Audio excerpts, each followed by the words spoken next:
understanding forward contract from a derivative perspective. Let me explain to you. Do not write anything. To explain that, say I'm taking like two traders, Mr. A and Mr. B. These are like the two traders, and both of them are having say some discussion on 1st of January regarding price of the security Reliance on 31st of January. Mr. B is expecting that the price of the security will be an amount of rupees, let us say 1100, and Mr. A is expecting price of the security will be rupees 900.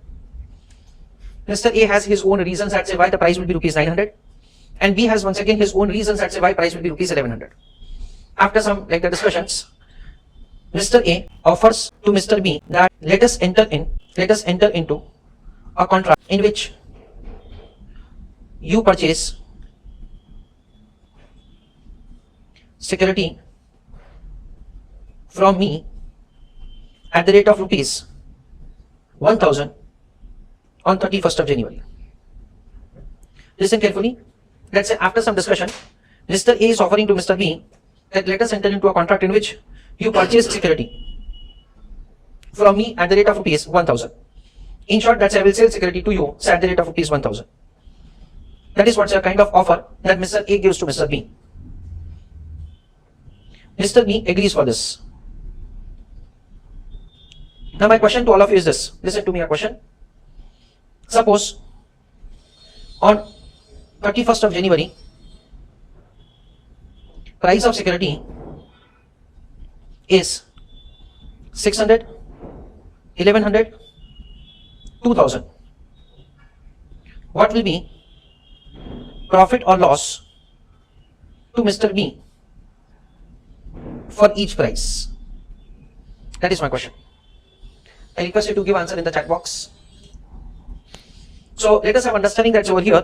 What will happen? Just having an informal discussion before we write anything. The spot price is 600, spot price is 1100, spot price is rupees 2000. The term spot price stands for, spot is an English word which is indicating right now. So the price of the equity share on 31st of January is say provided to us as 600, 1100 and 2000. We are required to make the computation for Mr. B, and Mr. B is having a contract say to purchase the security at the rate of rupees say 1000. So what will happen? We understand that say he will buy the security, purchase the security at the rate of 1000 rupees. And dear students, for the purpose of making calculation of the notional gain or loss, we are making a small assumption that on that date only the security is sold. So it is sold at the rate of 600, so there is a loss of rupees 400.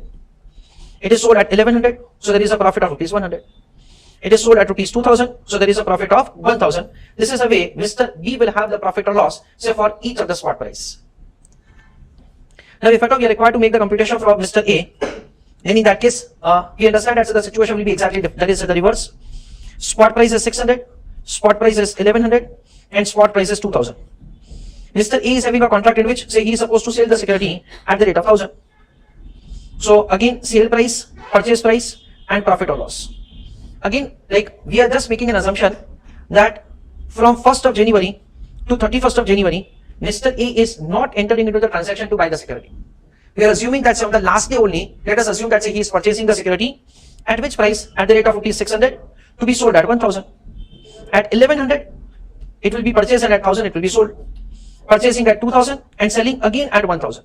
So there is a profit of 400, there is a loss of 100 and there is again a loss of 1000 rupees. This is what we understand. Now friends, in a technical language, so this transaction that we have understood is say given a name as say the forward contract. As what you can see that over here, so there will be two parties say to a contract. One is say given a technical name as say the forward buyer of an underlying asset and there is a forward seller of an underlying asset. The transaction is entered upon so on a particular day for a particular day. The price at which say the transaction will take place is predetermined.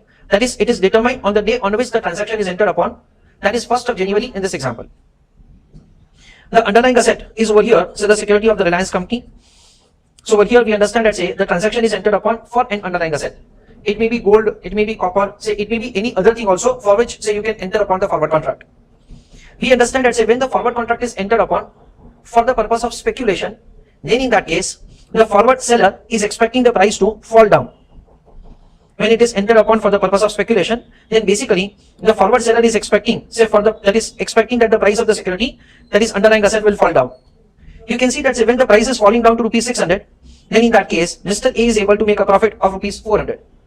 He can say that say he is bearish for the market, and say a trader who is entering into the transaction to buy is say basically bullish for the market. Bullish means that say he is expecting the price of the security to go up, and if at all the price of the security is going up, then in that case he will be able to make profit. That is what say we understand. Importantly over here, on 1st of January, there is only exchange of words. There is nothing to be paid by any of the party to another one. So there is no investment that say you are required to make, say in case of the forward contract. What will happen in case of futures contract, option contract, that we are going to discuss later on, not at this point of time. But in forward contract, we understand that say you won't have to make any investment right now, and whatever the profit or loss, say for that, say that is, it will be exchanged, say at the end of the period, that is over here on 31st of January. This is the way the forward contract works.